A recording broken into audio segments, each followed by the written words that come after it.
Husain ibnu Mansur al-Hallaj menjadi salah satu sufi paling terkenal dikarenakan ucapannya yang mengatakan ana al-haq, akulah kebenaran. Sebuah ucapan yang kemudian membuatnya dieksekusi di tiang gantungan. Bagi para ulama ortodoks, kemauan ini dijustifikasi dengan alasan bid'ah, sebab Islam eksoteris tidak menerima pandangan bahwa seorang manusia bisa bersatu dengan Allah, dan karena kebenaran al-haq adalah salah satu nama Allah, maka ini berarti al-Hallaj menyatakan ketuhanannya sendiri.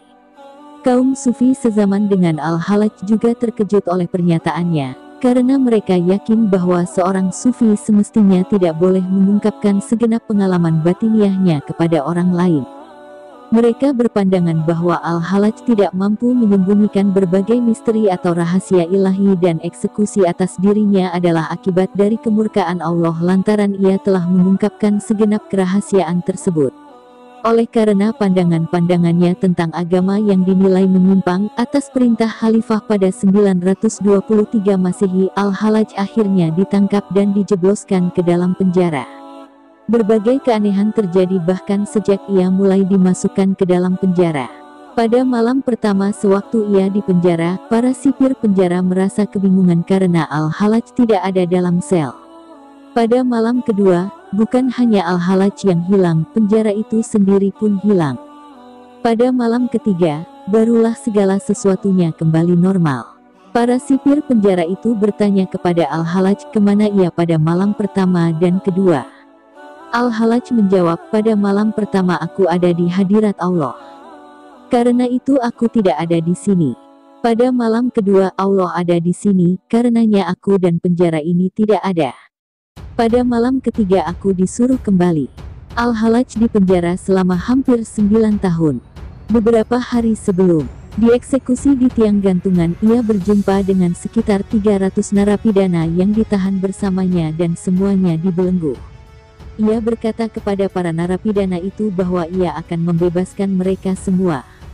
Para narapidana merasa heran karena al-Hallaj berbicara hanya tentang kebebasan mereka dan bukan kebebasan dirinya sendiri. Al-Hallaj mengatakan kepada mereka, kita semua dalam belenggu Allah di sini. Jika kita mau, kita bisa membuka semua belenggu ini. Kemudian ia menunjuk belenggu-belenggu itu dengan jarinya dan semuanya pun terbuka. Namun para narapidana masih bingung bagaimana mereka bisa melarikan diri karena semua pintu terkunci.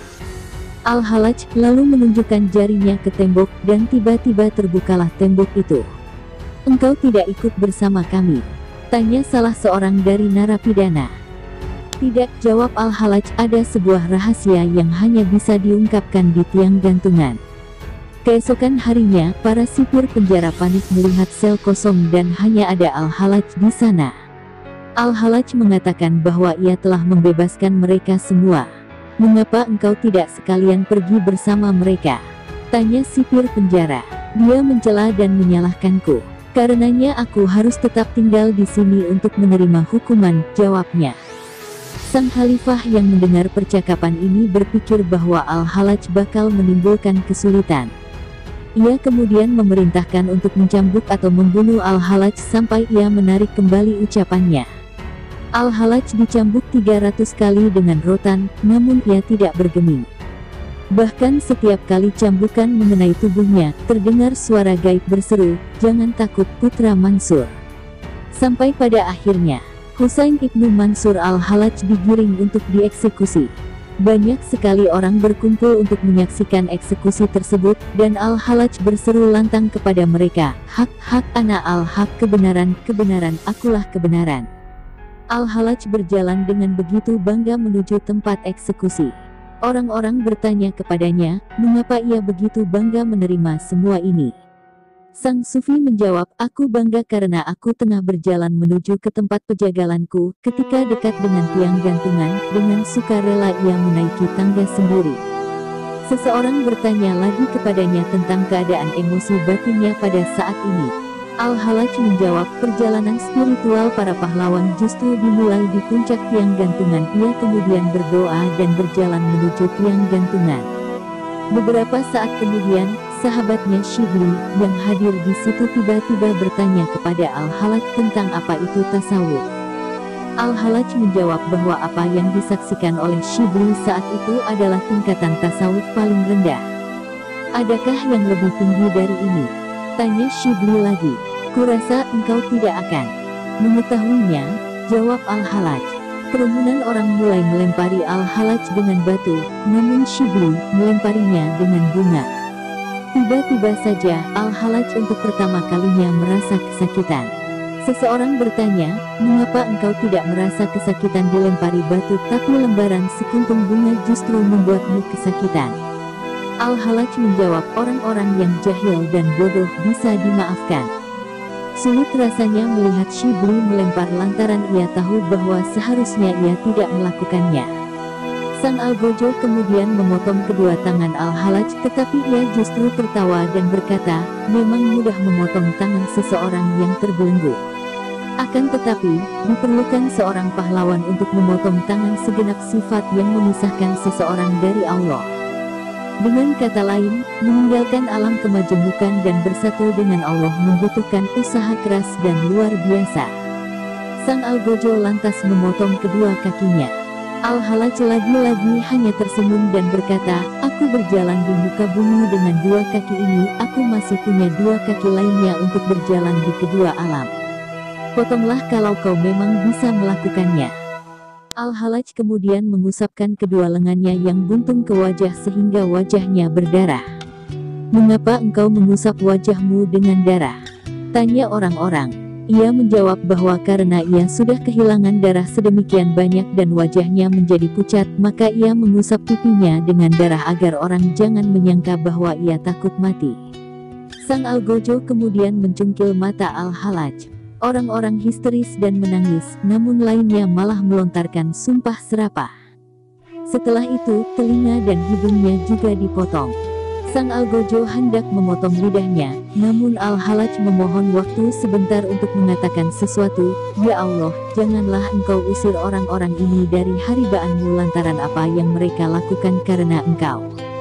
Segala puji bagi Allah, mereka memotong tanganku karena engkau semata. Dan kalau mereka memenggal kepalaku, itu pun mereka lakukan karena keagunganmu. Kemudian ia mengucapkan sebuah ayat Al-Quran.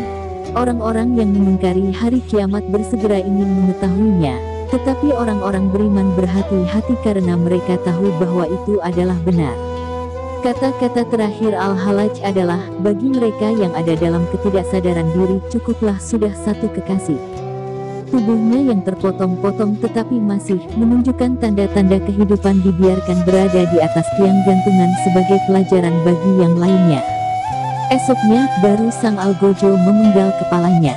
Ketika kepalanya dipenggal, Al-Halaj tersenyum dan meninggal dunia. Orang-orang yang menyaksikan histeris, tapi Al-Halaj menunjukkan betapa berbahagia ia bersama dengan kehendak Allah.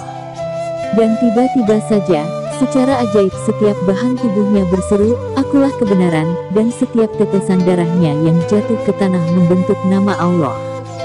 Hari berikutnya, mereka yang menentang Al-Halaj memutuskan untuk membakar tubuhnya, karena tubuh yang sudah terpotong-potong tersebut masih saja menimbulkan masalah. Setelah dibakar, Abu Jenazah Al-Halaj bahkan juga berseru, akulah kebenaran.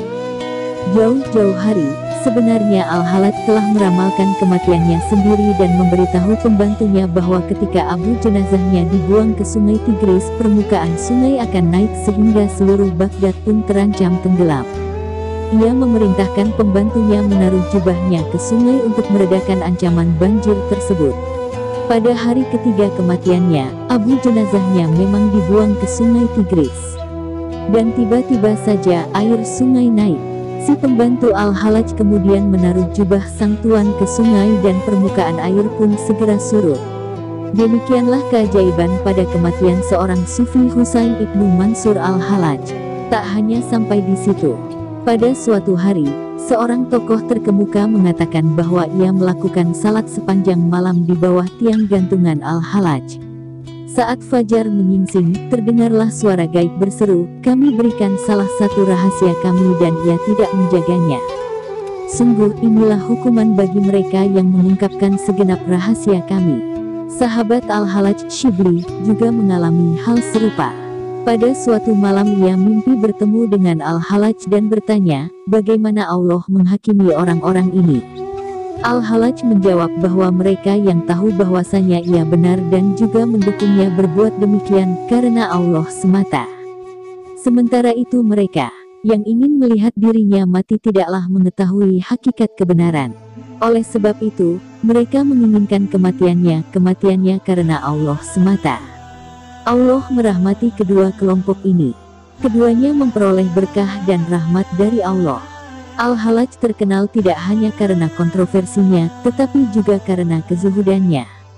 Pada usia 50 tahun ia mengatakan bahwa ia memilih untuk tidak mengikuti agama tertentu, melainkan mengambil dan mengamalkan praktek apa saja yang paling sulit bagi ego-nya dari setiap agama. Ia tidak pernah meninggalkan salat wajib, karena dengan salat wajib tersebut ia melakukan wudhu jasmani secara sempurna. Ia hanya mempunyai sehelai jubah tua lusuh yang telah dikenakannya selama bertahun-tahun. Suatu hari, jubah itu diambil secara paksa oleh seseorang dan diketahui bahwa ada banyak kutu dan serangga bersarang di dalamnya, yang salah satunya berbobot setengah ons. Pada kesempatan lain, ketika ia memasuki sebuah desa, orang-orang melihat kalajengking besar yang mengikutinya. Mereka ingin membunuh kalajengking itu, namun ia menghentikan mereka seraya mengatakan bahwa kalajengking itu telah bersahabat dengannya selama 12 tahun. Meskipun Al-Halaj tidak punya banyak pendukung di kalangan kaum sufi pada zaman itu, namun hampir semua sufi memuji dirinya dan berbagai pelajaran yang diajarkannya. At-Tatar, dalam karyanya Tazkirah Al-Auliya, menyatakan, saya heran bahwa kita bisa menerima semak belukar terbakar, mengacu pada percakapan Allah dengan Nabi Musa alaihi salam yang menyatakan aku adalah Allah, serta meyakini bahwa kata-kata itu adalah kata-kata Allah, tapi kita tidak bisa menerima ucapan Al-Halaj, akulah kebenaran, padahal itu kata-kata Allah sendiri.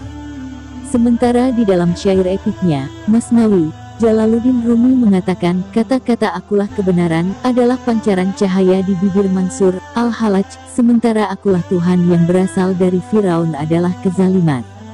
Dengan caranya sendiri, Al-Halaj telah menunjukkan pada para pencari kebenaran langkah-langkah yang mesti ditempuh sang pecinta agar sampai pada kekasih.